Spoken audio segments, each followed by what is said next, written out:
ወንድም ያሲር ፋዛጋ ለለውጥ መነሳሳት በሚል ርዕስ ትምህርት ሊሰጠን ነው ተዘጋጅቷል።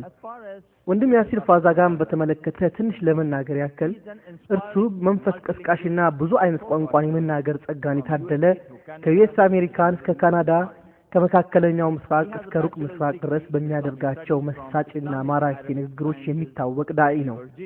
የመጀመሪያ ዲግሪውን ያገኘው በእስላማዊ ጥናት ከኢስላሚክ አረቢክ ሳይንስ ኮሌጅ ቨርጂኒያ ዩኤስ አሜሪካ ነው።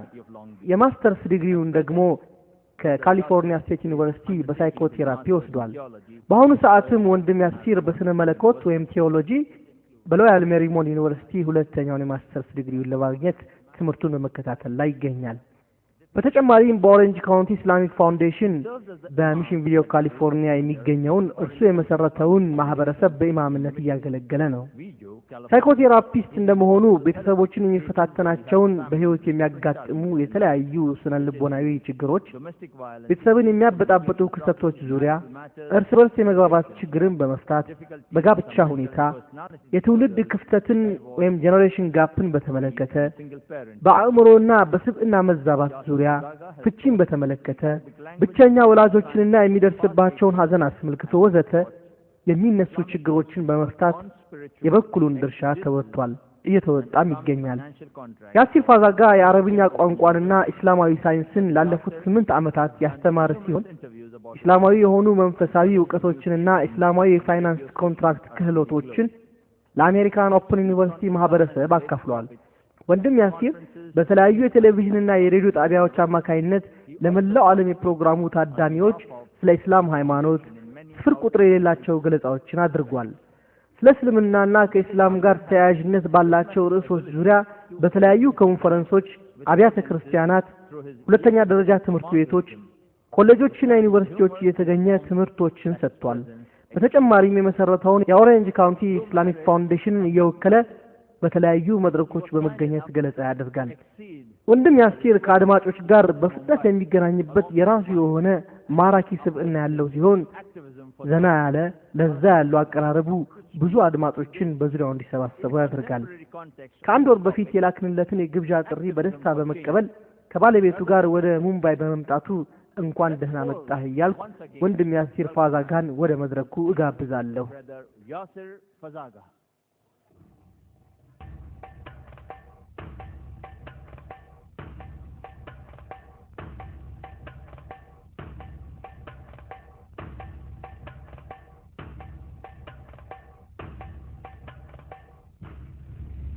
أعوذ بالله من الشيطان الرجيم.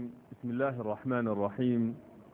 الحمد لله رب العالمين، والصلاة والسلام على أشرف الأنبياء وأطهر المرسلين، شفيع المذنبين وحبيب رب العالمين، محمد صلى الله عليه وعلى آله وصحبه الطيبين الطاهرين.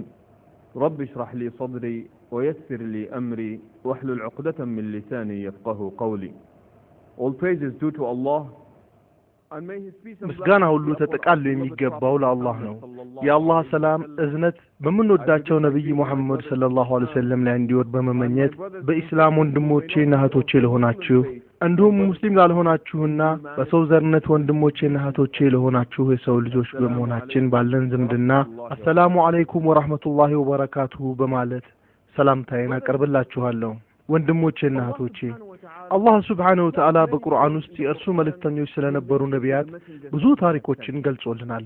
እነዚህ በቁርአን የተነገሩና ስለነዛ ታላላቅ ሰዎች የሚገልጹ ታሪኮች ወደ መኝታችን ስንሄድ የምናወራቸው ተረቶች አይደሉም፣ ወይም ደግሞ እኛ እንድንዝናናባቸው ታስበው የተነገሩ ትረካዎችም አይደሉም። ከዚያ ይልቅ እኛ ትምህርቶችን እንድንቀስምባቸውና እንገሰጽባቸው ዘንድ የተነገሩ ታሪኮች ናቸው። የአላህን መልእክተኞች ገድል ስናነብ እነርሱ በዋነኛነት በሁለት ነገሮች ዙሪያ መልእክታቸውን የሚያደርሱ መሆኑን እንገነዘባለን። አንደኛው በመንፈስ የተኙ ሰዎችን በማንቃት ዙሪያ ሲሆን፣ ሁለተኛው ደግሞ ማህበራዊ ተሐድሶን ስለማምጣት ነው። በመንፈስ የተኙ ሰዎችን ማንቃትን በተመለከተ አላህ ሲናገር እንዲህ ይላል፣ ከእናንተ በፊት መልእክተኞችን አላክንም፣ ከአላህ በስተቀር ሊገዙት የሚገባ ጌታ የለም፣ ላኢላሃ ኢላላህ የሚለውን ቃል የሚናገሩ ቢሆን እንጂ ይላል። ከአላህ ሌላ ሊገዙት የሚገባ አንዳችም ኃይል የለም። ይህ ነበር እንደ አጠቃላይ ሲታይ የሁሉም የአላህ መልእክተኞች አብይ ተልእኮ። የሰውን ልጅ የተኛ መንፈስ ለመቀስቀስ ነበር ይተጉ የነበረው። የሰው ልጅ ከጠማማው መንገድ በመመለስ ቀጥተኛውን ጎዳና እንዲይዝ ማድረግ ነበር ትኩረታቸው። የሰው ልጆች በዘልማድ ሲከተሏቸው ከነበሩ እርባና ቢስ እምነቶች ሁሉ ነፃ በማውጣት ወደ ኢስላም ብርሃን ይመጡ ዘንድ ማብቃት ነበር ተልኳቸው።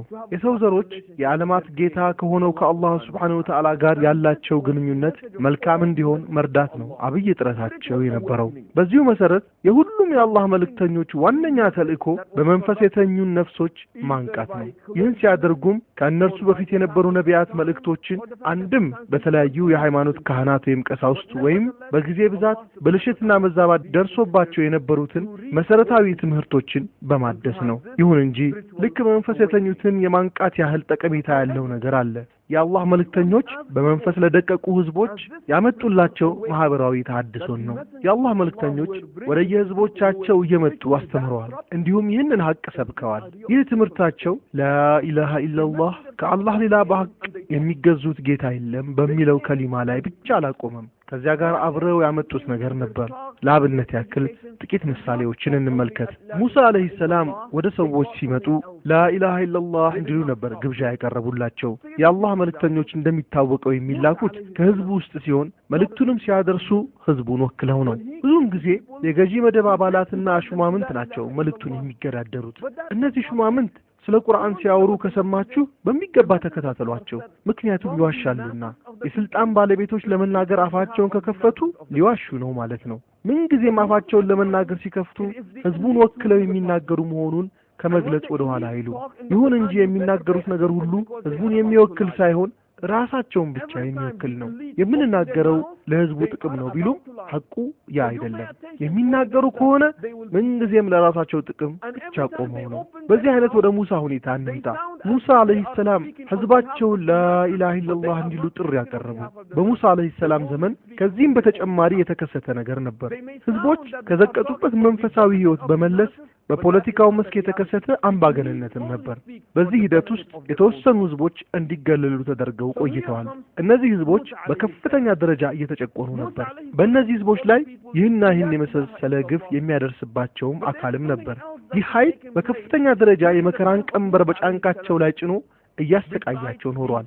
ሙሳ አለይሂ ሰላም በእርግጥም ህዝባቸውን ከፈጣሪው ጋር ያለው ግንኙነት የሰመረ ይሆን ዘንድ መንፈሳዊ ተሐድሶ ሊያደርጉለት አልቻሉም። ምክንያቱም ህዝባቸው ለዘመናት የተሸከመውን የጭቆና ህይወት እንዴት እንደሚያስወግዱለት ለጊዜው የሚሉት ነገር አልነበራቸውምና በዚህ አቀራረባቸው ያልተደሰቱት ህዝቦች ሙሳን አለይሂ ሰላም አልተቀበሏቸውም። በግልጽ ሙሳ ሆይ አንተ በምትነግረን ጌታ እናምናለን፣ ሆኖም ግን ካለንበት ሁኔታ የሚያላቅቀን ምን የመደራደሪያ ነገር ይዘህ መጥተሃል ነበር ያሏቸው። በዚህ የተነሳ ሙሳ አለይሂ ሰላም በአንድ በኩል ለህዝባቸው ላኢላሃ ኢላላህ የሚለውን ከሊማ ሲያስተምሩ፣ በሌላ በኩል ደግሞ የህዝባቸውን ሰብአዊ ማንነት ህልውና እንዲሁም ክብር የረገጠውን ኃይል በህዝባቸው ስም መጋፈጥ ነበረባቸው። የፍርዖን ሁኔታ ካየን ፍጹም አምባገነናዊ የሆነ ፈላጭ ቆራጭ ንጉስ ተምሳሌት ነበር። ይሁን እንጂ ሙሳ አለይሂ ሰላም እርሱ ፊት ሲቀርቡ ተገቢውን ማስጠንቀቂያ ለእርሱ ከመናገር ወደ ኋላ አላሉም።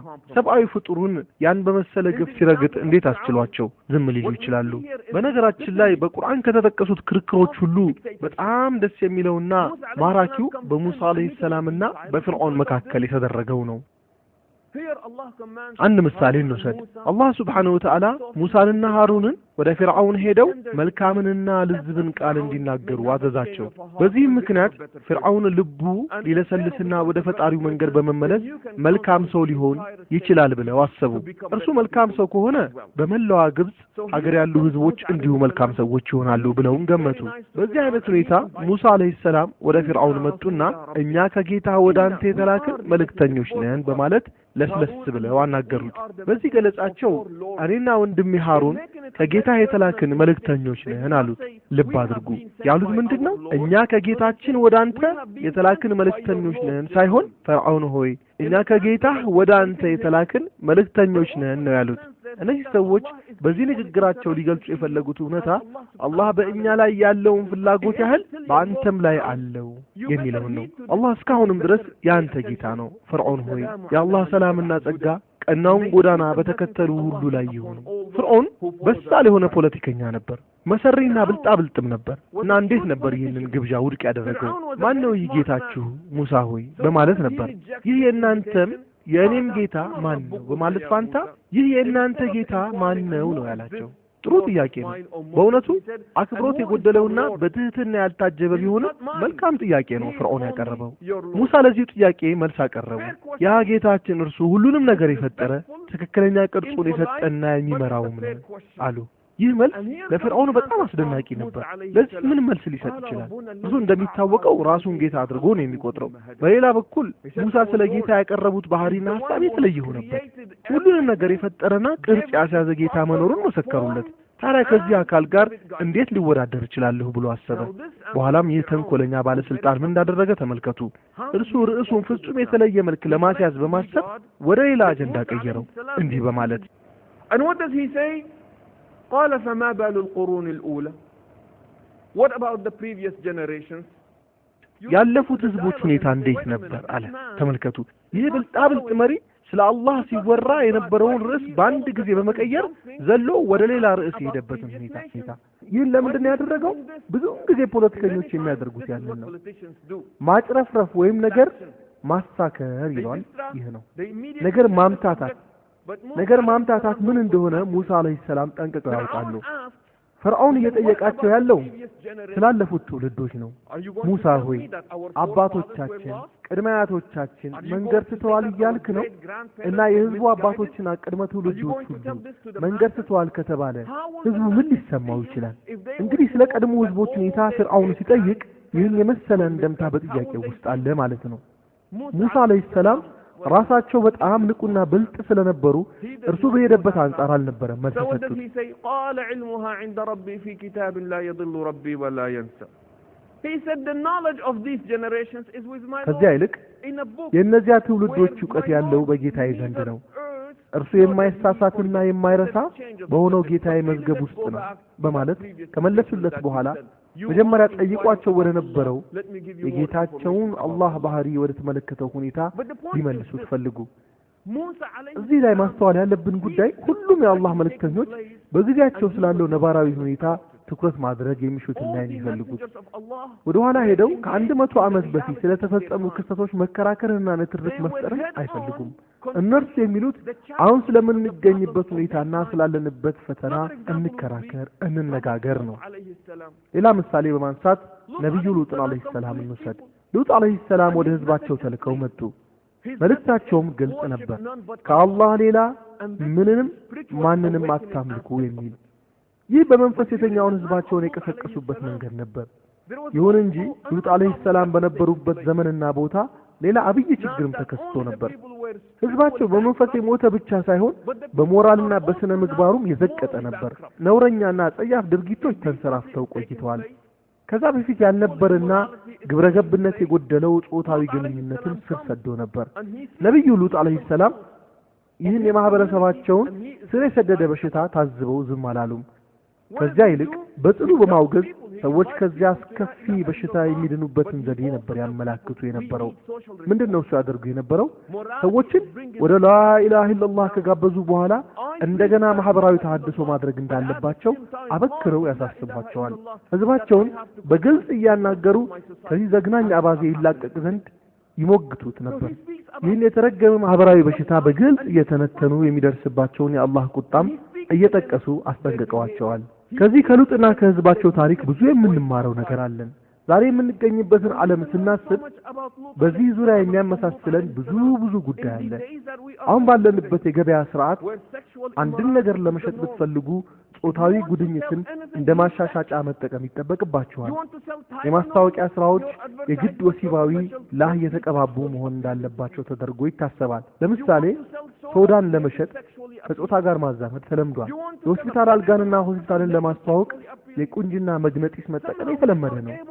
ማንኛውም ሸቀጥ ለማስተዋወቅ ቁንጅናን፣ ጾታዊ ግንኙነትን ወይም ወሲባዊ እንቅስቃሴን ማቆራኘት መሰረታዊ የንግድ ዘይቤ ከሆነ ተራርሟል።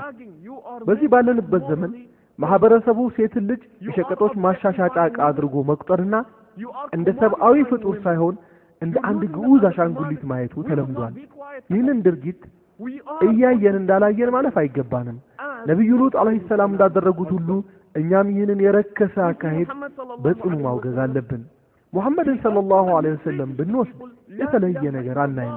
እርሳቸው መጡና ላኢላሃ ኢላላህ የምትለዋን ከሊማ አስተማሩ። ይህ በእርግጥ በመንፈስ ለተኙት ማንቂያና መቀስቀሻ ጥሪ ነበር። ሆኖም ግን የነብዩ ሰለላሁ ዐለይሂ ወሰለም ትምህርት በዚህ ላይ ብቻ የሚያቆም አልነበረም። ማህበራዊ ተሐድሶ በሰፊው ማድረግ ያስፈልግ ነበር። ሰዎች በግዳጅ ባሪያ ይደረጉ ነበር። በዘመኑ ሴቶችም ዘግናኝ በሆነ ሁኔታ ይጨቆኑ፣ ደካሞችም መገለል ይደርስባቸው ነበር። ስለዚህም ህዝቦች በመቆርቆር የሚናገርላቸው አንድም ሰው አልነበረም። የእነርሱ ጣፋንታን በተመለከተ ማንም ምንም አይገደውም ነበር ማለቱ ይቀላል። ሹማምንቱና ተሰሚነት ያላቸው ሰዎች ጦርነትን ሊቀሰቅሱ ይችሉ ነበር። ባሻቸው ጊዜ ደግሞ እርቅ ሊያወርዱ የሚያስችላቸው ስልጣን አላቸው። ሆኖም ግን ብዙሃኑ በዚህ ጉዳይ ላይ ድምጻቸው አይጠየቅም።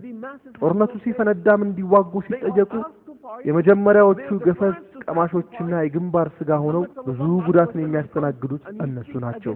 ይሁን እንጂ አንዳች አይነት ጥቅም በሚኖርበት ጊዜ ደግሞ ከዛ የመጨረሻዎቹ ዝቅተኛ ተጠቃሚዎችም እነሱ ናቸው። እና ሙሐመድ ሰለላሁ ዐለይሂ ወሰለም መጡና ለነዚህ ህዝቦች በመቆም ይሟገቱላቸው ጀመር። ሙሐመድ ሰለላሁ ዐለይሂ ወሰለም መጡና ስለ አልኮል መጠጥ አስከፊነት ተናገሩ። ሙሐመድ ሰለላሁ ዐለይሂ ወሰለም መጡና ድሆችንና ችግረኞችን መጨቆን እንደማይገባ በግልጽ አሳወቁ። እርሳቸው መጡና ሴት ልጆችን ከነ ህይወታቸው የመቅበሩን ዘግናኝ ኋላ ቀር ልማድ አወገዙ። በእርግጥ ይህን ሁሉ ሲያደርጉ በእነዚህ ዓመታት ሁሉ ተከታዮቻቸውን እየተጨቆኑ እየተገረፉ መገለል የደረሰባቸውና ማንኛውንም እኩይ ድርጊት የተፈጸመባቸው ነበር። በቁርአን የሚከተለው መልእክት መውረዱን እንመልከት። ያንን በምርመራው የሚያስተባብለውን አየህን? እርሱ ማን ነው በምርመራው ቀንና በሃይማኖት የሚያስተባብለው? እኛ የምናስበው በሃይማኖቱ የሚያስተባብል ሰው ማለት የማይሰግ በፍርዱ ቀን መኖር የማያምን ወዘተ እንደሆነ አድርገን ነው። ሆኖም ግን ቁርአን ይህን የእኛን ግምት የተከተለ ሳይሆን የተለየ ትርጓሜን ነው ለዚህ ጉዳይ ሲሰጥ የምናስተውለው። እርሱ ማን ነው በሃይማኖት ወይም ዲን የሚያስተባብለው? ቁርአን ለዚህ የሚሰጠን መልስ እንዲህ የሚል ነው። ይህም ያ የቲምን በኃይል የሚገፈትረው ድሃንን በማብላት ላይ የማያግባባው ሰው ሱረቱል ማኡን። ይህ ፍጹም ሊታመን የማይችል ነው። ፈጽሞ ለማመን የሚከብድ። ተመልከቱ፣ አንድ ሰው በየቲሞች ላይ ጨካኝ በመሆኑ ወይም ያልተገባ ባህሪን በማሳየቱ ሃይማኖቱን እንዳስተባበለ ሰው ነው የተቆጠረው። ወይም ደግሞ ድሆችን በማብላት ላይ ስላልቀሰቀሰና ስላላስተባበረ እንደ ከሃዲ ነው የተቆጠረው ማለት ነው። ይህ የአላህ ሃይማኖት ነው። እንዲሁም የሙሐመድ ሰለላሁ ዐለይሂ ወሰለም አስተምሮ ነው። እርሳቸው መጥተው ነው ይህንን ሁሉ ያስተማሩን። ከዚህ በመቀጠል ደግሞ ሌላ ምሳሌን በመውሰድ ጥቂት ጊዜያትን እናጠፋለን። ይህም የነብዩ ሹዓይብ አለይሂ ሰላም ምሳሌነት ነው። ነብዩ ሰለላሁ ዐለይሂ ወሰለም በሐዲሳቸው ሹዓይብ አለይሂ ሰላም ኻጢቡል አንቢያ የነቢያት ሁሉ ቁንጮ ዲስኩረኛ በማለት አሞካሽተዋቸዋል ሹዓይብን። ምክንያቱም የሹዓይብ አለይሂ ሰላም ክርክር አሳማኝና አስገዳጅም ጭምር ስለነበር ነው። ቁርአን ይህንን ታሪክ በሱረቱል ሁድ እንዲህ በማለት አስቀምጦታል። ወደ መድየንም ወንድማቸውን ሹዓይብን ላከን። እንደሚታወቀው የመድየን ህዝቦች ሰፍሮበት የነበረው ቦታ በመልክዓ ምድራዊ አቀማመጥ ስትራቴጂያዊ ነበር።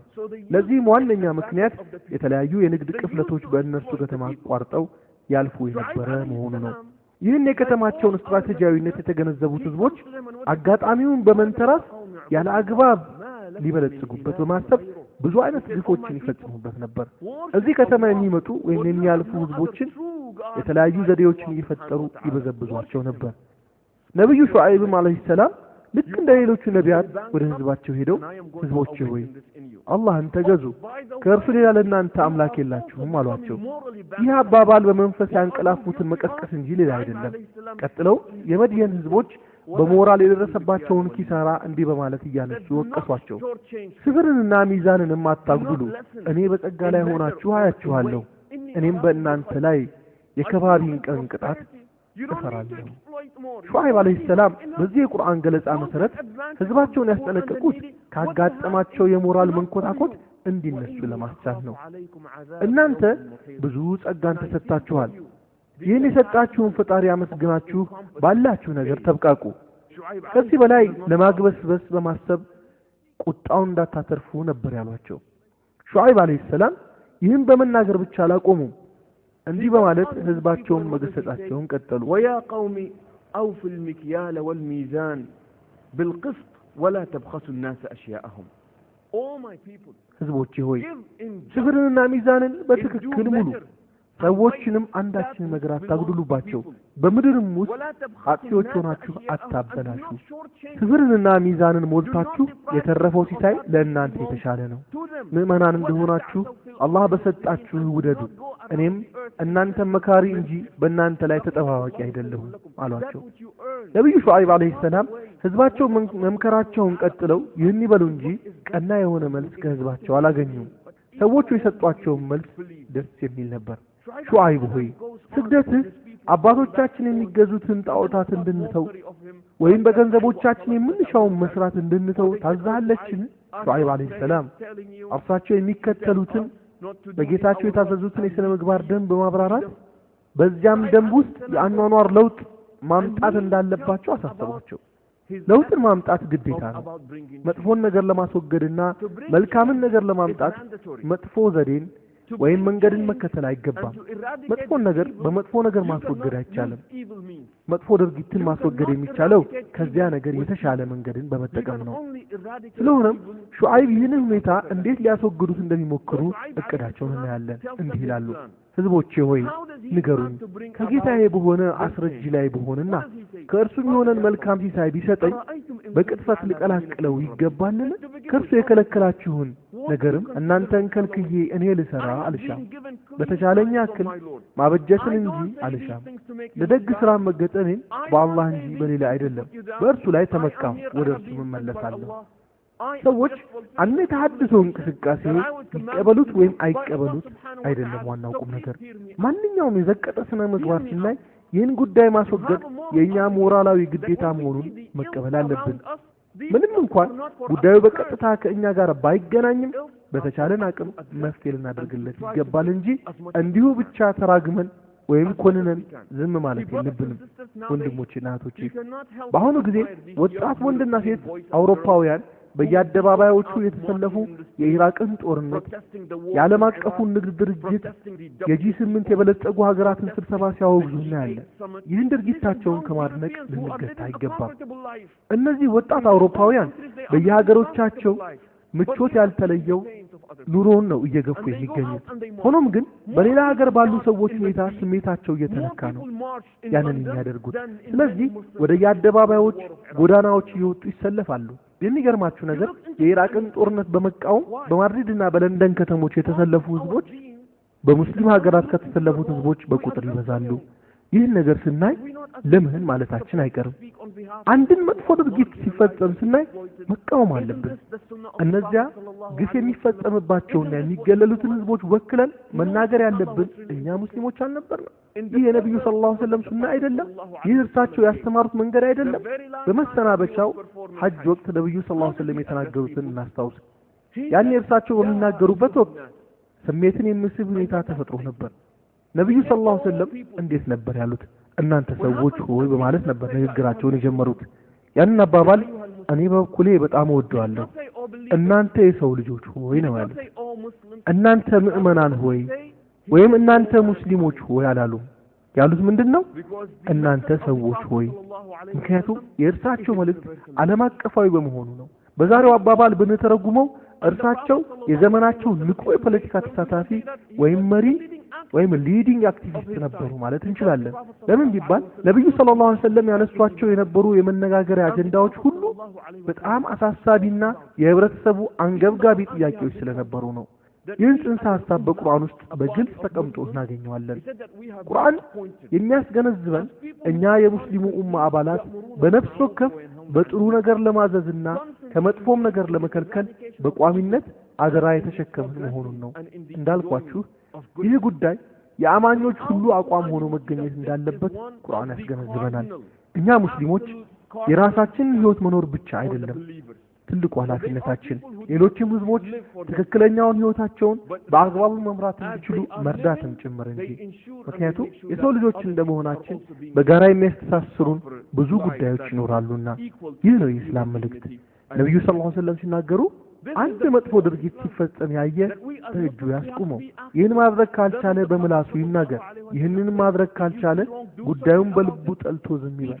ይህ ግን የመጨረሻው ደካማ እምነት ነው ብለዋል። ወንድሞቼና እህቶቼ ከነብዩ ሰለላሁ ዐለይሂ ወሰለም ትምህርቶች ብዙ ባወቁን ቁጥር እነዚህን ታሪኮች ለመዝናናት ያክል ብቻ እንደማንናገራቸውና እንደማንሰማቸው እንገነዘባለን። እነዚህን ታሪኮች ካወቅን በኋላ ለካንስ ነብዩ ሰለላሁ ዐለይሂ ወሰለም የህይወታችንን አቅጣጫ የቀየሱልን ታላቅ ሰው ናቸው እንድንል ነው የተፈለገው። በእርግጥ ነብዩ ሰለላሁ ዐለይሂ ወሰለም የምንጓዝበትን ግልጽ የሆነ ጎዳና ቀይሰውና አስተካክለውልን ያለፉት። በዚህ ጉዳይ ላይ የሚኖረን አስተያየት ምንድነው ወንድሞቼና እህቶቼ? አንደኛ ሁላችንም እውነታን አጥብቀን መያዝ አለብን።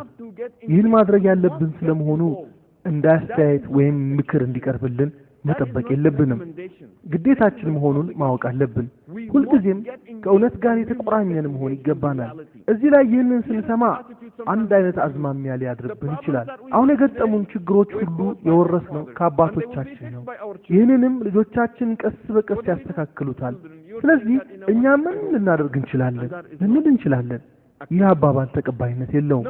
ሁለተኛ እነዚህን ታሪኮች ስናዳምጥ መልእክተኞቹ የሚናገሩትን ነገር ትኩረት ልንሰጠው ይገባል። እንዲሁም ሊሰማን የሚገባ ስሜት መኖር አለበት። እነርሱ ሰዎችን ሲያናግሩ ህዝቦቼ ሆይ እናንተ የኔ ህዝቦች ናችሁ፣ እኔም የእናንተ ወገን ነኝ። የእናንተ ጉዳይ ያስጨንቀኛል። የሚመክራችሁ ምክር ሁሉ ለእናንተ የሚበጅና ከጥፋትም የሚጠብቃችሁ ነው። በእርግጥም የእናንተ ጉዳይ ስለሚመለከተኝ ብቻ ሳይሆን ስለምወዳችሁም ጭምር ነው ይሉ ነበር። ይህንን አባባል ኑህ አለይሂ ሰላም ተናግረውታል።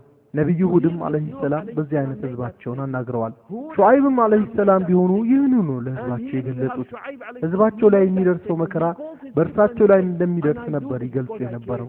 ይህ ለሌሎች ማሰብና መጨነቅ እንጂ ሌላ ሊባል አይችልም። ችግሮች በሚከሰቱበት ሰዓት ይህ የእነርሱ ጉዳይ እንጂ የኛ አይደለም። ይህ የህንዶች ችግር ነው፣ ይህ ደግሞ የካፊሮች ጉዳይ ነው፣ ይህ የአውሮፓውያን ጉዳይ ነው የምንል ከሆነ ስህተት ላይ እንወድቃለን። ምክንያቱም በዘመናችን ዓለም እንደ አንድ መንደር እየጠበበች በመሆኑ አንድ ቦታ ላይ የተከሰተ ችግር ሳይውል ሳያድር እየዳኸ ወደኛ መምጣቱ አይቀርምና ማንኛውም ማህበራዊ በሽታ ከተከሰተበት ቦታ ወደ ሌላው ማህበረሰብ ሲረማመድ በእርግጥም ጊዜ አይፈጅበትም። ስለዚህ ማንም ህብረተሰብ ከዚህ ቀውስ የሚያመልጥበት መንገድ የለም ማለት ነው። በዚህም ምክንያት ይህ የእነርሱ በሽታ ወይም ችግር በመሆኑ ወደኛ ሊመጣ አይችልም ብለን አናስብ። የጊዜ ጉዳይ ሆኖ እንጂ መምጣቱ አይቀሬ ነውና። እናም እኛ ሙስሊሞች በሰው ልጆች ላይ የሚደርስን ማንኛውንም ችግር በራሳችን ላይ እንደደረሰ በመቁጠር ሰብአዊነት ልናሳይ ይገባናል። ሶስተኛ ይህ እጅግ በጣም ጠቃሚ ነጥብ ነው። ወንድሞቼና እህቶቼ እንደሚታወቀው ብዙ አይነት ማህበራዊ ችግሮች አካባቢያችን ይገኛሉ። እነዚህን ችግሮች ለማስወገድ ጥረት ማድረግ ይገባናል። ሆኖም ግን በምንከፍተው ጦርነት ላይ በአስተዋይነት ምርጫ ማድረግ አለብን። የትኛውን ጦርነት መቅጠም እንዳለብን በመምረጥ ላይ በሳል ሆነን መገኘት ይጠበቅብናል። ጦርነት በምልበት ሰዓት እውነተኛውን ውጊያ ማለት አይደለም። ለማለት የፈለኩት የትኛው ማህበራዊ ደዌ ነው መጀመሪያ ልንጋፈጠው የሚገባው የሚለው ነው። ስለየትኛው ማህበራዊ ቀውስ ነው መጀመሪያ መነጋገር ያለብን? ይህን ጉዳይ በመወሰን ላይ አስተዋዮችና በሳሎች መሆን አለብን። እኛ ሙስሊሞች ብዙውን ጊዜ በቀላሉ የምንናደድና ቁጦች ሆነን እንታያለን። አንድ ነገር በሚፈጠርበት ሰዓት በቀላሉ ተረብሸን በችኮላ ለእርምጃ እንነሳሳለን። ይህ ጤናማ የሆነ አካሄድ አይደለም። ያለን የጋለ ስሜትና ለሃይማኖታችን ቀናኢ መሆናችን የሚደነቅ ቢሆንም እያንጸባረቅን ያለነው ግን ብስለት የተሞላበት ባህሪ አይደለም። ለዚህ ነው የምንገጥመውን ፍልሚያ በመጀመሪያ በጥበብ መምረጥ አለብን የሚለው። ከቅርብ ጊዜያት ወዲህ የተከሰቱ ያሉ ጉዳዮችን እንመልከት። ሰዎች ስለ ነብዩ ሰለላሁ ዐለይሂ ወሰለም የፈለጉት ነገር ይጽፋሉ። ቁርአንን በማንቋሸሽና እስላምንም የሚያጎድፍ ነገር እያተሙ ያወጣሉ። ይህን ከሚያደርጉ ሰዎች ውስጥ አንዳንዶቹ እንዲያውም ሙስሊሞችም ሊሆኑ ይችላሉ። ለምንድን ነው እነዚህን ሰዎች ችላ የማንላቸው?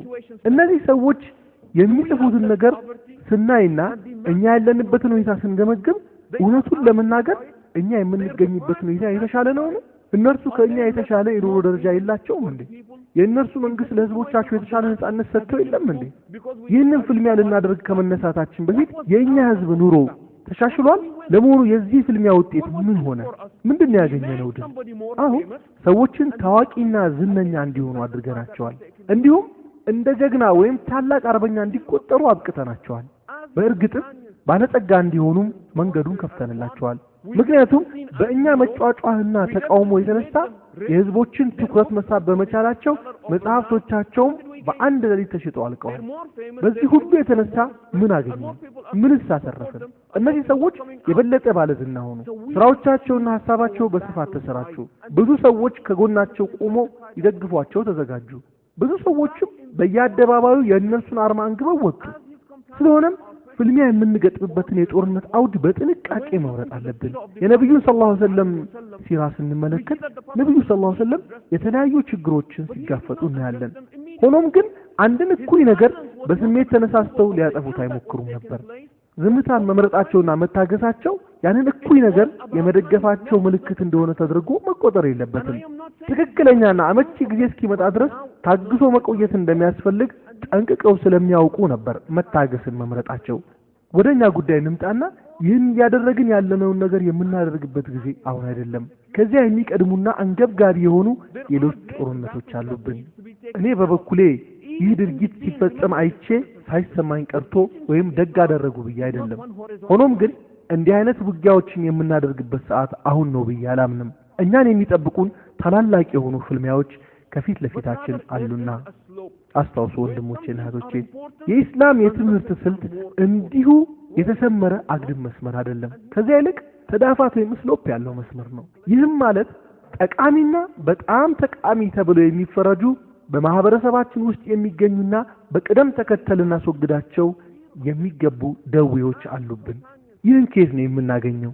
ይህን አካሄድ ከነብዩ ሰለላሁ ዐለይሂ ወሰለም ሐዲስ ነው በቀጥታ የምንወስደው።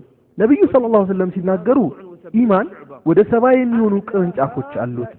ከፍተኛው ላኢላሃ ኢላላህ ሲሆን ዝቅተኛው ደግሞ ከመንገድ ላይ አንዳች እንቅፋት ማስወገድ ነው ብለዋል። ከፍተኛው ላኢላሃ ኢላላህ ሲሆን ዝቅተኛው ደግሞ ከመንገድ ላይ አንዳች እንቅፋትን ማስወገድ ነው ብለዋል። ከፍተኛውና ዝቅተኛው ትልቁን መስዋዕት አድርጉ፣ ትንሹን ለመፈጸም መረባረብ ፈጽሞ ተቀባይነት የሌለው ጉዳይ ነው። በነብዩ ሰለላሁ ዐለይሂ ወሰለም የህይወት ዘመን ይህን ጉዳይ በተመለከተ የሆነውን አይሻ ረዲየላሁ ዐንሁ ስትናገር እንዲህ ትላለች። በነብዩ ሰለላሁ ዐለይሂ ወሰለም ላይ በመጀመሪያ ከወረዱላቸው ትእዛዞች አንዱ ሰዎች ላኢላሃ ኢላላህ እንዲሉ የሚያዘው ነው።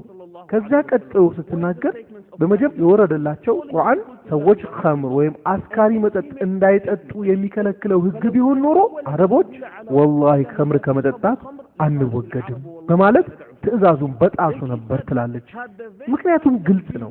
ይህ ትእዛዝ ከጊዜው የፈጠነ ይሆን ስለነበር ነው። ይህንን ማህበራዊ በሽታ ለማከም ጊዜው ገና ስለነበር ነው። ለዚያ ነው ነብዩ ሰለላሁ ዐለይሂ ወሰለም ያንን የመሰለ አስከፊ ድርጊት ሲፈጸም እያዩ ዝም ብለው በትዕግስት መጠበቅን የመረጡት። ከዛ የከፋና ትኩረት የሚፈልግ ትልቅ የሆነ እኩይ ድርጊት ስለነበር ነው ነብዩ ሰለላሁ ዐለይሂ ወሰለም ትዕግስትን እንዲመርጡ ያደረጋቸው። እዚህ ላይ ትኩረት እንድናደርግ የሚያሻን ነጥብ ቅድሚያ ሰጠን የምንጋፈጠው ውጊያ ወይም እኩይ ድርጊት በመምረጡ በኩል ጥበበኞች መሆን ግዴታችን መሆኑን ነው። የትኛውን ነገር ነው ቀድመን መፋለም ያለብን፣ መቼ ነው መፋለም ያለብን የሚሉትን ጉዳዮች በጥንቃቄ ማየት ይኖርብናል። ለዚህ ነው የኢስላም ምሁራን በፊቅህ የነገሮችን ቅደም ተከተል ስለመወሰን የሚያስተምሩት።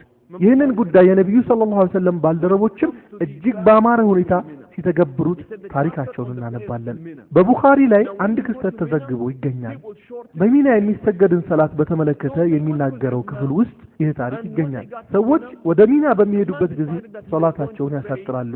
ከዑስማን ረዲየላሁ ዐንሁ ጋር ለሐጅ የሄዱ ሰዎች ወደ ሚና ሲያቀኑ ዑስማን ረዲየላሁ ዐንሁ ዙሁርን ወይም የአስር ሰላትን 2 ረካዓ በመስገድ ፋንታ 4 ረካዓ ለመስገድ ወሰኑ። በዚህ ጊዜ አብዱላህ ኢብኑ ዑመር ረዲየላሁ ዐንሁ ወደ እርሳቸው መጣና የምእመናን አዛዥ ሆይ እኔ ከነብዩ ሰለላሁ ዐለይሂ ወሰለም ጋር በመሆን የሐጅን ሥርዓት ፈጽሜያለሁ። በዚህ ልዩ ቦታ ነብዩ ሰለላሁ ዐለይሂ ወሰለም 2 ረካዓ ሰላት ነበር ያሰገዱት። ይህንን በሚገባ አስታውሳለሁ። ስለሆነም እባክዎ 2 ረካ ያሰግዱን በማለት ጠየቋቸው። ይሁን እንጂ በዚህ ጉዳይ ላይ ዑስማን ይዘውት የነበረው አቋም ደግሞ የተለየ ነበር።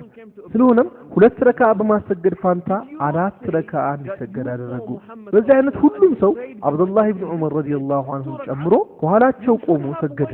ከዚያ በኋላ ሰዎች ወደ ኢብኑ ዑመር ረዲየላሁ ዐንሁ መጡና አንተ ከነብዩ ሰለላሁ ዐለይሂ ወሰለም ኋላ ቆመህ በዚህ ቦታ ላይ 2 ረካ ብቻ መስገድህን አልተናገርክምን?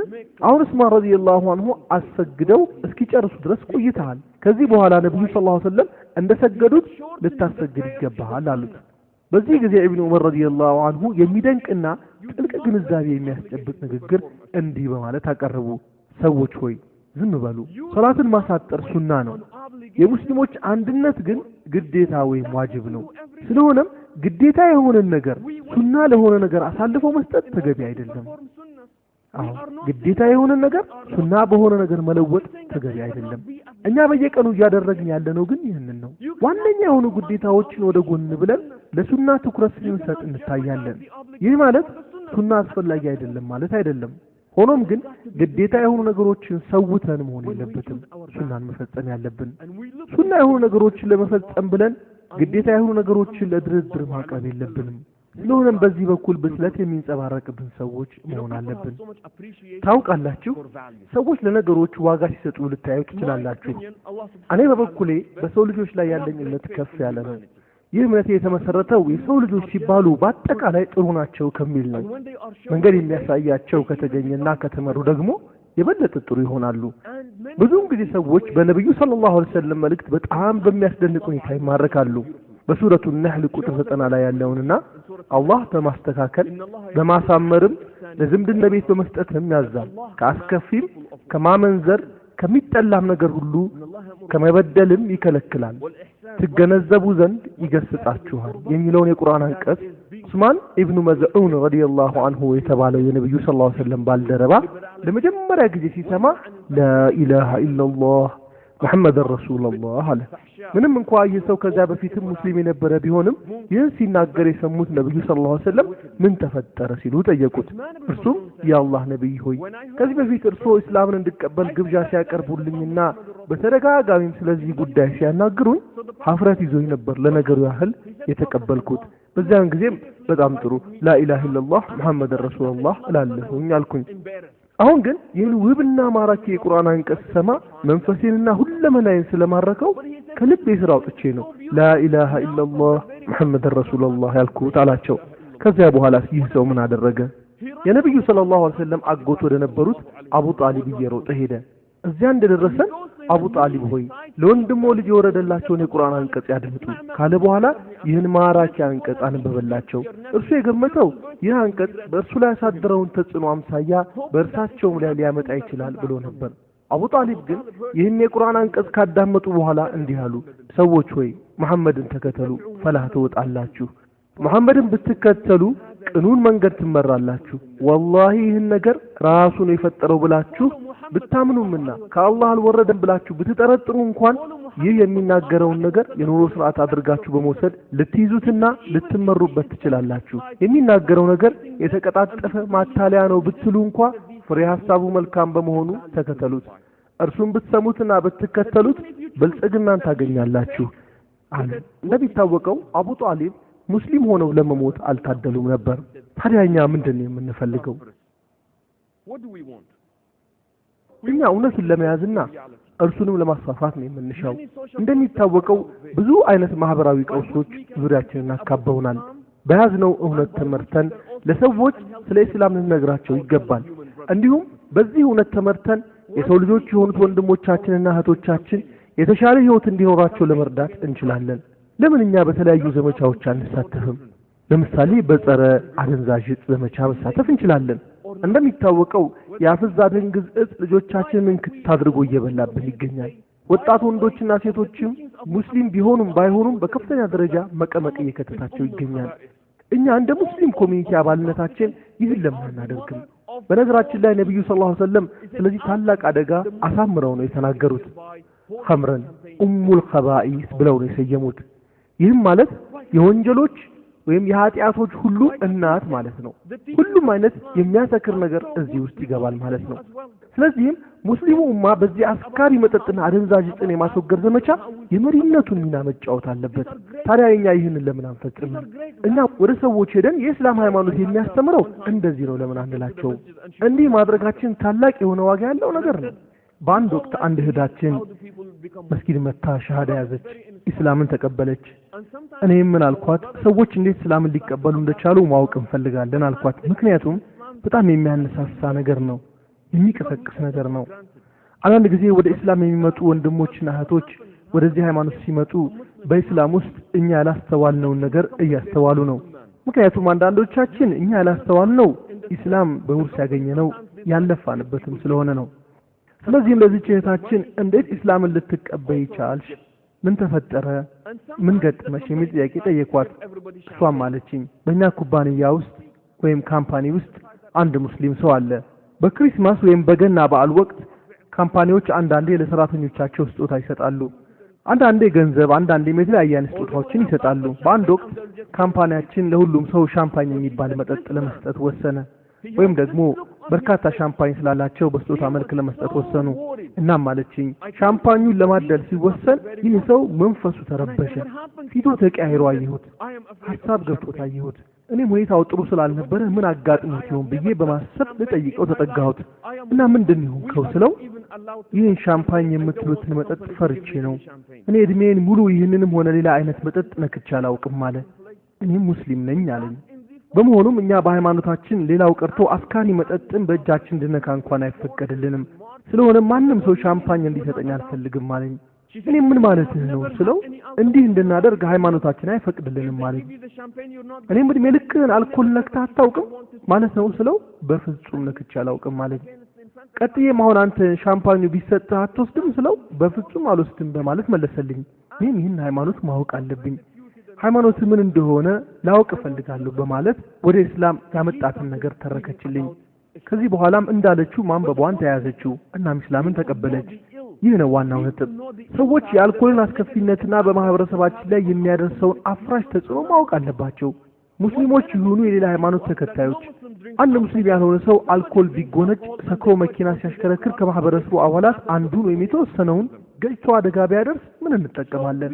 ስለሆነም እኛ እንደ ሙስሊም ማህበረሰብ አባልነታችን በዚህ አይነት ዘመቻ መሳተፍ አለብን። የኤችአይቪ ኤድስን በመዋጋት ረገድስ ቢሆን ለምን አንሳተፍም? እኛ በእርግጥም ኤችአይቪ አሁን እየተስፋፋ ያለበት ምክንያት ጠንቁን ስለምናውቅ በዚህ በኩል እንተጋ ይገባል። እኛ እንደ ሙስሊም ማህበረሰብ አባልነታችን ይህን ደዌ በመዋጋት ረገድ የራሳችን ስትራቴጂ አለን። ይህም ማንኛውም ከትዳር ውጭ የሚፈጸም ጾታዊ ዝምድና ወይም ግንኙነት የተከለከለ ማድረጋችን ነው። ስለሆነም ማህበረሰቡን ለማንቃትና ለማስተማር ዘመቻ ማካሄድ አለብን። በዚህ ውስጥ በበሽታው የተያዙትን ሆነ ያልተያዙትን ማካተት ይኖርብናል። በአንድ ወቅት በዚህ በኤችአይቪ ዙሪያ ኬንያ ውስጥ የሃይማኖት አባቶች ኮንፈረንስ ተካሂዶ ነበር። በዚሁ መሰረት ከተለያዩ ሀገራት የተውጣጡ ሙስሊም ኢማሞች፣ የክርስትና ቀሳውስትና የአይሁድ ራባዮች ተካፍለው ነበር። በዚያ ኮንፈረንስ ላይ ቀርቦ የነበረው አብይ ጥያቄ የሃይማኖት አባቶች በኤችአይቪ ቫይረስ የተለከፉ ሰዎችን ከመርዳት አንጻር ምን የምትናገሩት ነገር አለ የሚል ነበር። ሁሉም የራሳቸውን ሐሳብ ሰጡ። የሙስሊሙ ተወካይ ተራ ሲደርስ መነጋገሪያው ላይ ቆመው ለ20 ደቂቃዎች ያክል ተናገሩ። ንግግሩ እንዳበቃ ሰዎች አስተያየት ሲሰጡ እነዚህ 20 ደቂቃዎች ትርጉም አልባ በሆነ ንግግር እንደተቃጠሉ ነበር የገለጹት። ምክንያቱም ሰውየው መናገር የጀመሩት ዝሙት በእስላም ምን ያህል ሐራምና ጠያፍ ስለመሆኑ፣ አላህን ድርጊት በጽኑ ስለማውገዙ ወዘተ ወዘተ ወዘተ ነበር። እዚህ ላይ ትልቁ ጥያቄ ሰዎች አንድ ጊዜ በበሽታው ተይዘዋል፣ ሐራም ነው አይደለም የሚል አባባል ከእንግዲህ ለነርሱ ምን ያደርግላቸዋል? አሁን ጥያቄው ያለው የእናንተ ሃይማኖት ለእነዚህ ሰዎች የሚሰጣቸው መጽናኛ ምንድነው የሚለው ላይ ነው። ለሰዎቹ ሐራም ስለመስራታቸው መናገሩ የዘገየ እርምጃ ነው። ይህን ማድረጉ ምን ይፈይድላቸዋል? ንበልና አንድ ሰው መስጊድ መጥቶ ቀደም ብዬ በሰራው ስህተት ምክንያት የኤድስ ሰለባ ሆኛለሁ ቢለን ሙስሊሙ ማህበረሰብ ይህንን ሰው የሚያቀርበው ወይም የሚያቅፈው ይመስላችኋል? እንዲሁም አይዞ አላህ ከበሽታው በፍጥነት ሊፈውስህ ይችላል፣ የሆነ መድኃኒት የሚገኝ ይሆናል፣ እስከዚያው ድረስ ግን አንተ የኛ ወንድም ነህ፣ አንቺ የኛ እህት ነሽ፣ እኛ በአንተ ላይ በደረሰብህ ነገር አዝነናል፣ ስለሆነም ከእንግዲህ አንተ ብቻህን አይደለህም፣ በማንኛውም ነገር እኛ ሁላችንም ከጎንህ ነን በማለት ይህንን ሰው እናቀርበዋለን እንዴ? ፈጽሞ እንደዛ እናደርግም። ሆኖም ግን ያን ማድረግ ሰብአዊና ሃይማኖታዊ ግዴታችን ነው። ይህም በመሆኑ በእንዲህ አይነት እንቅስቃሴዎች መሳተፍ ይኖርብናል። በቤተሰብ መካከል በሚፈጠር ግጭት ዙሪያ መሳተፍ አለብን። ለምንድን ነው በሴቶች ላይ ብዙ አይነት ግፎች ሲፈጸሙ ያየን ዝም የምንለው? ሴቶች በግራም ሆነ በቀኝ እየተደበደቡ መከራቸውን ሲያዩ ሙስሊሙ ማህበረሰብ ዝምታን መምረጡ ለምን ይሆን? ይህ ድርጊት እንዲያውም በእኛ ኮሚኒቲ ውስጥ ሲፈጸም እያየን እየሰማን ለምን ይሆን ለችግሩ መፍትሄ የማንፈልገው? ወንድሞቼና እህቶቼ ትልቁ ጥያቄ እንግዲህ ምን መሰላችሁ? እኛ ሁላችንም በእውነታው ዓለም ውስጥ እስካለን ድረስ ንቁ ተሳትፎ ማድረግ ያለብን መሆኑ ነው። ሆኖም ግን የምንሳተፍበትን የፊልሚያ ሜዳ በመምረጡ በኩል ብልሆች መሆን ይጠበቅብናል። ህፃናትን በመበዝበዝና በእነሱ ላይ ስለሚፈጸሙ የተለያዩ ወንጀሎችን ቢሆን ዝምታን መምረጥ የለብንም። ለመሆኑ በማንኛውም መስጊድ ውስጥ ከፈጅር ሰላት በኋላ እስከ ዙህር ሰላት ባለው ጊዜ ውስጥ ምን የሚፈጸም ተግባር አለ? ከጧቱ 12 ሰዓት እስከ ቀትር ድረስ በእውነቱ መስጊዶቻችን ውስጥ ምን እየተፈጸመባቸው ነው ያለው? ባዶ ሆኖ የሚቆዩ መሆኑ የታወቀ ጉዳይ ነው። ታዲያ እኛ በዚህ ሁሉ ሰፊ ሰዓት ለምን እንደ ክሊኒክ አንጠቀምባቸውም? ለምን ይሆን እንደ ዩኒቨርሲቲ የማንገለገልባቸው? ወይም ደግሞ ስደተኞች ማረፊያ ለምን አይሆኑም? ለምንድን ነው እነዚህ መስጊዶች ያን ሁሉ ሰዓት ሩህና መንፈስ የሌላቸው በድን ህንጻዎች ሆነው የሚቆዩት? እኛ ብዙዎቻችን በአካባቢያችን ብዙ መስጊዶች አሉን እያል በመናገር እንኮራለን። ሆኖም ግን ለምን ተግባር ነው መስጊዶቻችን እየተጠቀምንባቸው ያለ ነው? ተመልከቱ። የመስጊድ ውበቱ የህንጻው ማማርና ማሸብረቅ እንዳልሆነ ይታወቃል። ከዚያ ይልቅ በውስጡ የሚፈጸመው ተግባር ነው ትልቁ ውበቱ። መሳጅዶቻችንን አሳንሰን ለማየት ፈልገን አይደለም። ይሁን እንጂ በመሳጅዶቻችን ውስጥ ጠቃሚ ተግባር እንዲፈጸምባቸው እስካላደረግን ድረስ ያው ተራ ህንጻ ከመሆን አይዘሉም። አላህ Subhanahu Wa Ta'ala ደግሞ በህንጻው ማማር ብቻ ይደሰታል የሚል እምነት የለኝም። ወንድሞቼና እህቶቼ እስኪ በእነዚህ ሐሳቦች ዙሪያ በይበልጥ እናስብ፣ እንመራመር። በእርግጥ እኛ ኢስላም በሚያዘው መሰረት ነው እየሰራን ያለ ነው ወይስ እንዲሁ ብቻ በወሬ ደረጃ ነው ሁሉንም ነገር የምንጨርሰው? አንድ ወንድሜ ያጋጠመውን ታሪክ እንዲህ በማለት አጫወተኝ። እኔ በአንድ ወቅት ወደ ፈረንሳይ ሀገር ሄጄ ሆቴል ቤት አረፍኩ። በዛ ሆቴልም ሳለሁ ለሀገሩ ባይተዋር ስለነበርኩ ሰላት ለመስገድ ፈልጌ እዚህ አካባቢ ሙስሊም ሰው ይኖራል ስል ጠየቅኩ። አንድ ወጣት ወዲያው መጣና እኔ ሙስሊም ነኝ፣ ሱኒ ነኝ፣ እንዲሁም ማሊኪ ነኝ አለኝ።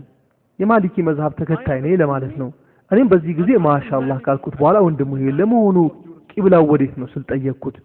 የመካን አቅጣጫ እንዲጠቁመኝ በመሻት እሱም አላውቅም ምክንያቱም እኔ አልሰግድም አለኝ። ተመልከቱ፣ ይህ ሰው በልበ ሙሉነት ሲናገር እኔ ሙስሊም ነኝ፣ ሱኒ ነኝ፣ ማሊኪ ነኝ ነበር ያለው። ሆኖም ግን ሰላት አይሰግድም። ማመን ብቻውን በቂ አይደለም። የሚፈለገው ያወቅናትን አንድም ነገር ትሁን በስራ ላይ መዋላችን ነው። ስለ እስላም ብዙ ጥሩ ነገሮችን ልንናገር እንችላለን። ይህን የምንናገረውን ነገር በተግባር ላይ ካዋልነው ቃላቶቻችን መልካም ይሆናሉ። ማንም ሰው ቢሆን መልካም ቃላቶችን ብቻ አይፈልግም፣ በተግባር የታጀበ ነገርን ነው ማየት የሚሻው። እኛ እንደ ሙስሊምነታችን በተግባር ልናሳያቸው የሚገቡን ነገሮች አሉ። ለሰው ልጆች ሁሉ እንጨነቅ። ወንድሞቼና እህቶቼ ለሰው ልጆች ጉዳይ እንጨነቅ። እንዲህ በምንልበት ሰዓት እኛ ያልሆነውን ነገር ሆነን ለመታየት እናስመስል እያልኩ አይደለም። እኛ መሆን የምንፈልገው ነብዩ ሰለላሁ ዐለይሂ ወሰለም ለሰው ልጆች ይሆኑ እንደነበረው ነው። በጽሞና ስላዳመጣችሁኝ አላህ ኸይር ጀዛ ይክፈላችሁ።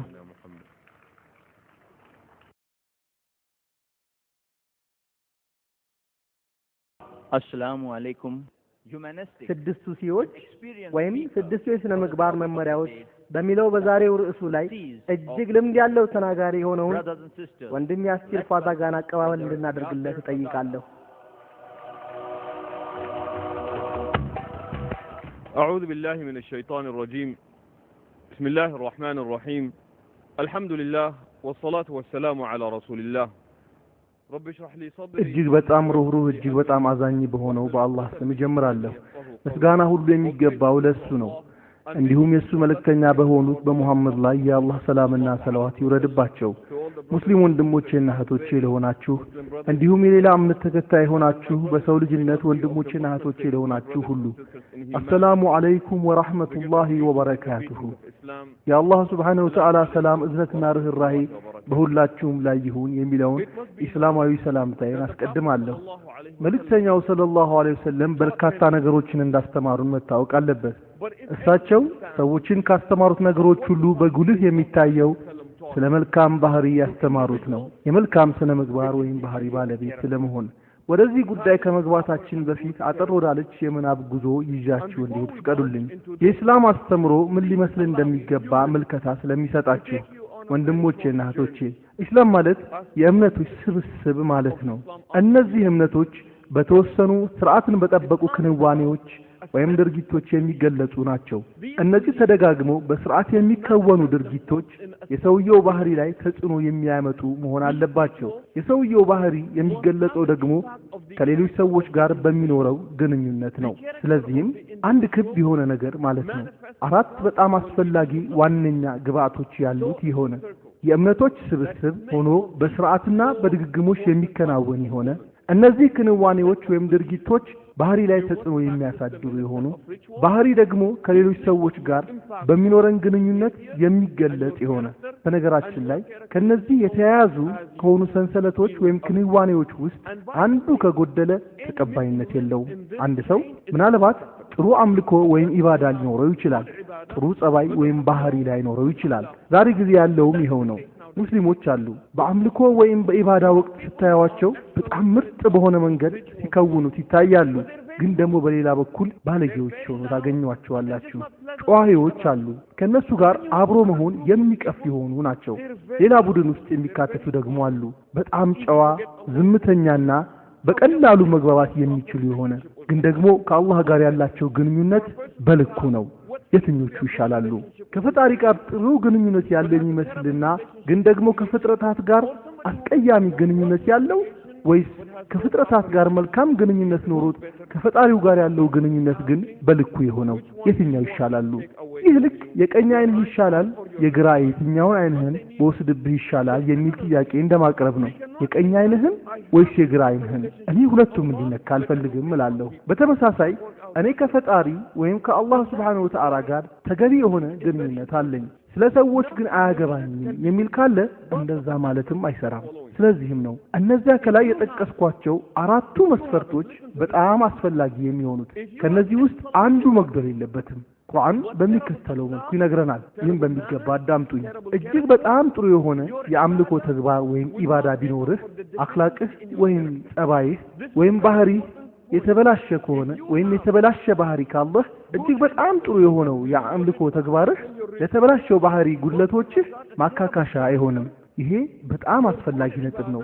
ጥሩ የአምልኮ ወይም ተዘውትሮ የሚከናወን የአምልኮ ወይም የኢባዳ ተግባራት ቢኖርህና ባህሪ የተበላሸ ከሆነ ያንተ አዘውትረህ የምታከናውነው የአምልኮ ወይም የኢባዳ ተግባራትህ ለዚህ ጉድለትህ ማካካሻ አይሆንም። ነገር ግን እጅግ በጣም ጥሩ የሚባል ባህሪ የተላበስ ከሆነ ደህና የሚባል ወይም ተዘውትሮ የሚከናወን የአምልኮ ተግባር ካለህ ያለህ እጅግ በጣም ጥሩ የሚባል ባህሪ እንደ ነገሩ ለሆነው ወይም ደህና ለሚባለው የኢባዳ ወይም ተዘውትሮ የሚከናወን የአምልኮ ተግባርህ ማካካሻ ይሆናል። አንድ ሰው ለዚህ አባባልህ ማስረጃ ወይም ማረጋገጫ አፈልጋለሁ ሊል ይችላል። ለዚህ ማስረጃ ያስፈልጋል። ይሄ በጣም ትልቅ የሆነ አባባል ነው። በነብዩ ሰለላሁ ዐለይሂ ወሰለም ሐዲስ ላይ ስለ ሁለት ሴቶች ተነግሯቸው ነበር።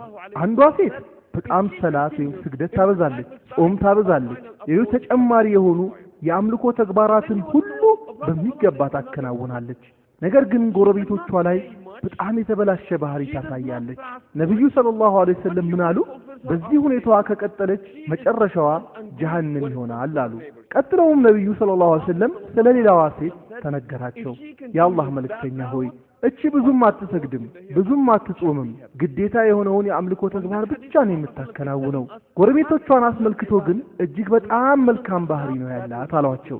መልእክተኛውም ሰለላሁ ዐለይሂ ወሰለም በዚህ አይነት ሁኔታ ከቀጠለች መጨረሻዋ ጀነት ነው አሉ። በዚህ ሐዲስ መልእክተኛው ሰለላሁ ዐለይሂ ወሰለም እየነገሩን ያለው የመልካም ባህሪ ባለቤት መሆን በቂ ከሚባል የአምልኮ ተግባር ጋር የጀነት ባለቤት እንደሚያደርግ ነው። ስለዚህም እጅግ ብዙ የሆነ የኢባዳ ወይም ተዘውትሮ የሚከናወን የአምልኮ ተግባር መፈጸም ብቻውን የመጪውን ዓለም ሁኔታን ይወስነዋል ብላችሁ አታስቡ።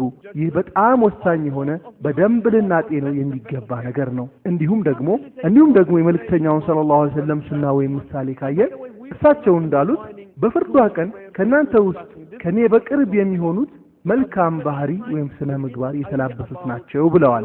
እዚህ ሐዲስ ላይ ብዙ መስገድ፣ ብዙ መጾም፣ የመሳሰሉ ነገሮች የሉም። በነገራችን ላይ ብዙ መስገድን ብዙ መጾምን አሳንሼ እያየሁ አይደለም። እዚህ ቦታ ስለዚህ አይደለም እየተነጋገርን ያለነው።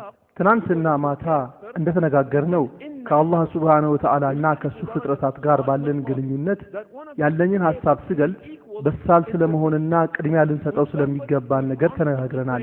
እንዲሁም መልእክተኛው ሰለላሁ ዐለይሂ ወሰለም እንደተናገሩት በመልካም ባህሪያችሁ አሉ። በመልካም ባህሪያችሁ የተነሳ ከናንተ ውስጥ አንዱ በመልካም ባህሪው የተነሳ ሌሊቱን በሙሉ እየሰገደና ቀኑን በሙሉ በቋሚነት በጾም የሚያሳልፍ ከሆነ የአላህ ሱብሓነሁ ወተዓላ ባለሟል ጋር እኩል ደረጃ ይኖራችኋል ብለዋል። መልካም ባህሪ ካላችሁ እዚህ ደረጃ ላይ ትደርሳላችሁ ብለዋል። በመጨረሻም በሌላ ሐዲስ አንድ ሰው ወደ መልእክተኛው ቀርቦ የአላህ መልእክተኛ ሆይ ምከሩኝ አላቸው። እሳቸው ምን አሉት? የትም ብትሆን አላህን ፍራ። መጥፎ ስራ ከሰራህ ወዲያውኑ መልካም ስራ አስከትል፣ ያ መጥፎ ስራህን ያብስልሃል። እንዲሁም ከሰዎች ጋር መልካም ግንኙነት ይኑርህ፣ የመልካም ባህሪ ባልተቤት ሁን አሉት።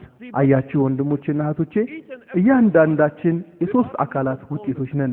እነሱም ዝናችን፣ ስብዕናችንና ባህሪያችን ናቸው። ዝናችን የምንለው ሰዎች ስለኛ የሚያስቡት ነገር ነው። ምንድነው እየሆነ ያለው?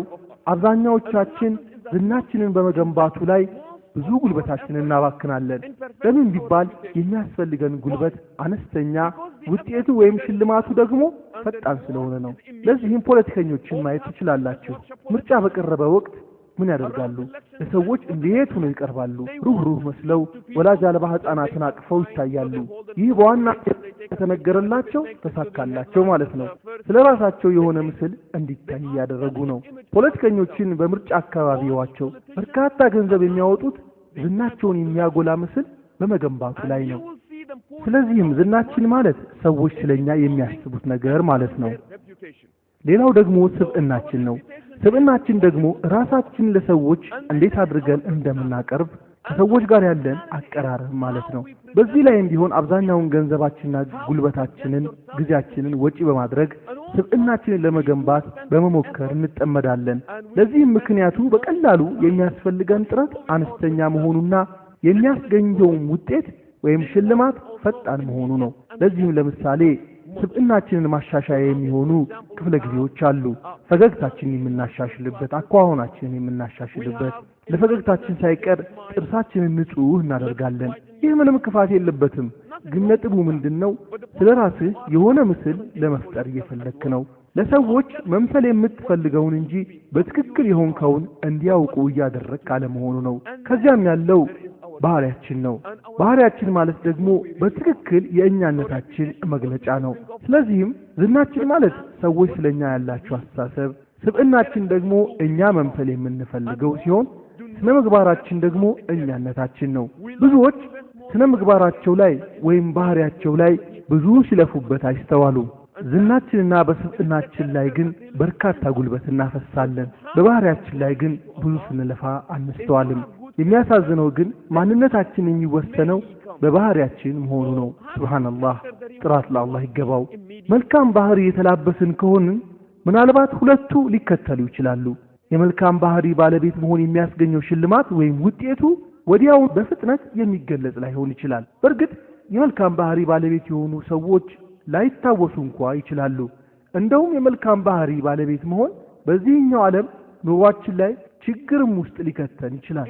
ምክንያቱም ከሰዎች ጋር ባላችሁ ግንኙነት ግልጽ ያለ፣ ትክክል፣ ቀጥተኛ እንዲሆን ትፈልጋላችሁ። ግን በአካባቢያችሁ ያለው ሁሉ አታላይ ነው። ስለዚህም የናንተ ጥሩ ባህሪ ወይም የናንተ ጥሩ ሰው መሆን ለናንተ ችግር ሊሆን ይችላል። ስለዚህም ሰዎች የምን መልካም ባህሪ ነው አያስፈልግም፣ ሁሉም አታላይ ነው ሊሉ ይችላሉ። ስለዚህም የመልካም ባህሪ ባለቤት መሆን ችግር ስለሚያመጣ እሱ ላይ መስጋት አንፈልግም። ግን ሱብሃንአላህ፣ ለአላህ ጥራት ይገባው። ይህን በደንብ አዳምጡኝ። ዝናችንን ሰዎች ሊያጎድፉት ይችላሉ። ባህሪያችንን ግን እኛው ብቻ ነን ልናበላሸው የምንችለው። ሰዎች ዝናችሁን ሊያጎድፉት ይችላሉ። ይህን መቆጣጠር አትችሉም። ባህሪያችሁን አስመልክቶ ግን ሙሉ በሙሉ በእናንተ ቁጥጥር ስር ነው። ማንንም ሊያበላሽባችሁ ሊያጠለሽባችሁ አይችልም። ባህሪያችሁ የእናንተው ስራ ውጤት ነው፣ የእናንተው ምርጫ ነው። ህይወትን ስትኖሯት ባለቤቷ እናንተው ናችሁ። ስለዚህም ባህሪ የራሳችሁ ምርጫ ሲሆን ዝና ግን ሰዎች ካሻቸው ሊያጠለሹት ወይም ሊያሳምሩት የሚችሉት ነገር ነው። ባህሪያችንን ግን ራሳችን ብቻ ነን ልንጎዳው የምንችለው። ዝና ሁሉም ሰው ስለናንተ የሚያስበው ነገር ነው። ባህሪ ግን ትክክለኛ ማንነታችሁ ነው። ስለዚህ ልፋታችንና ድካማችን ባህሪያችን ላይ ሊሆን ይገባል። የቀሩት ሁለቱ ነገሮች ሊከተሉም ላይከተሉም ይችላሉ። ከመጡ አልহামዱሊላህ፣ ካልተከተሉም ወይም ካልመጡም የመልካም ባህሪ ባለቤት ነኝ፣ ይበቃል። ያ ደግሞ በቂ ነው። አሁን ጥያቄው ባህሪ ወይም ጸባይ ምንድነው? እንዴትስ የመልካም ጸባይ ወይም ባህሪ ባለቤት መሆን ይቻላል የሚለው ነው። ባህሪ ወይም ጸባይ ምንድነው? እንደሚባለው ባህሪ ወይም ጸባይ የቃላት የድርጊትና የልማድ ስብስብ ሆኖ የምንገልጸው ወይም የምናሳየው ነገር ነው።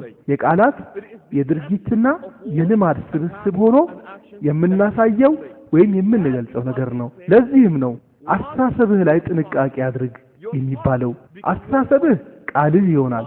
ቃልህም ላይ ጥንቃቄ አድርግ። ቃልህም በድርጊት ይገለጻል። ድርጊትህ ላይ ጥንቃቄ አድርግ። ድርጊትህ ልማድ ይሆናል። ልማድህ ላይ ጥንቃቄ አድርግ። ልማድህ ባህሪህን ያንጸዋል። ባህሪ ወይም ጸባይ ደግሞ መጨረሻህን ይወስነዋል። አስተሳሰብህ ላይ ጥንቃቄ አድርግ፣ ቃልህ ይሆናልና።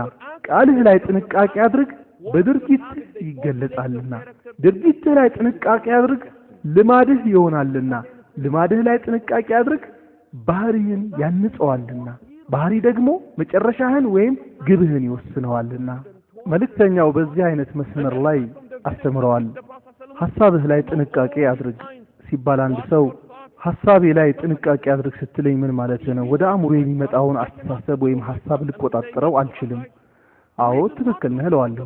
ወደ አእምሮአችን የሚመጣውን ሐሳብ መቆጣጠር አንችልም። ግን ከኛ ጋር እንዲኖር ወይም እንዲቆይ የምንፈልገውን አስተሳሰብ ግን መቆጣጠር እንችላለን። ይሄ በጣም አስፈላጊ ነገር ነው። ወደ አእምሮአችን የሚመጣውን ሐሳብ ወይም አስተሳሰብ መቆጣጠር አንችልም። አብሮን እንዲቆይ ወይም እንዲኖር የምንፈልገውን አስተሳሰብ ግን መቆጣጠር እንችላለን። ስለዚህም ውስጣችን እንዲኖር የምንፈልገውን አስተሳሰብ በመምረጡ በኩል ጥንቃቄ ማድረግ አለብን።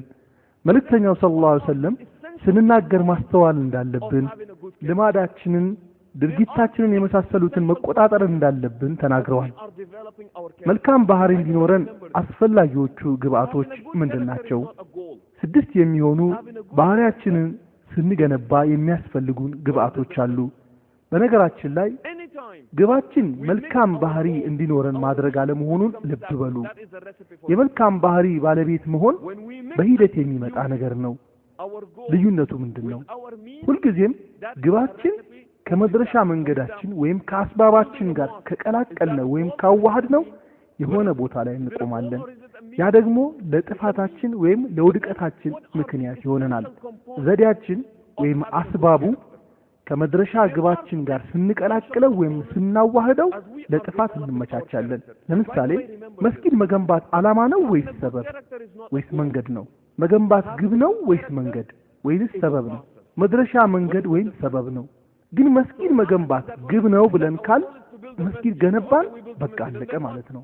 ምክንያቱም ዓላማው መገንባት ከሆነ መድረሻው ግቡ መስጊድ መገንባት ከሆነ ከገነባ ነው በኋላ ዓላማው ግቡን መታ አለቀ ማለት ነው። ባለንበት እንቆማለን። ዘካ መስጠት ግብ ነው ወይስ መድረሻ መንገድ ወይስ ሰበብ ነው? መድረሻ መንገድ ወይም ሰበብ ነው ድህነትን ለማጥፋት።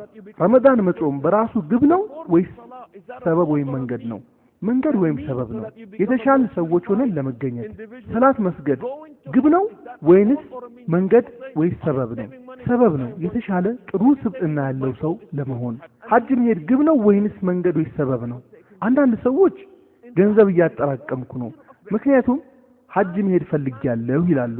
ገንዘብ ለምን ታጠራቅማለህ? ሐጅ የመሄድ ዓላማ ወይም ግብ አለኝ ይላል። ሐጅ ግን ግብ መሆን የለበትም፣ ሰበብ ነው መሆን ያለበት። አንዳንድ ሰዎች ሐጅ ሄደው ሲመጡ ሐጅ እንዴት ነበር ብላችሁ ብትጠይቋቸው ሐጅ በጣም ቆንጆ ነበር፣ በርካታ ህዝብ ነበር፣ ከዚህ የመጣው ሰው ነጩን፣ ጥቁሩን፣ ቢጫውን ሰው አየሁ ይሏችኋል።